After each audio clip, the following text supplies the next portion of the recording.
अभिनंदन करेला। ए सखी हो लहंगा उठावा के अभिनंदन करेला।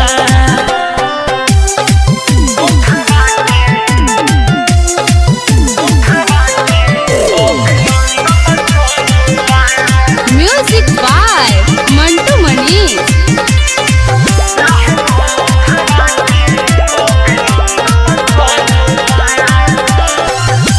राजन राही हरदम रहेल रेडी, देखे जब हमारा के करेले कॉमेडी।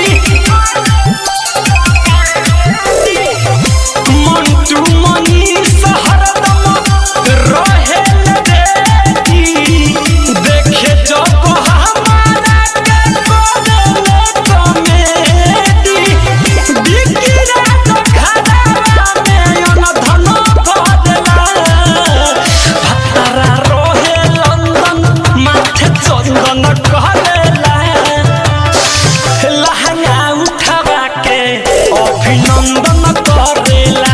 ए सखी हो लहंगा उठावा के अभिनंदन करेला। Miss recording studio Raxaul Raghunathpur.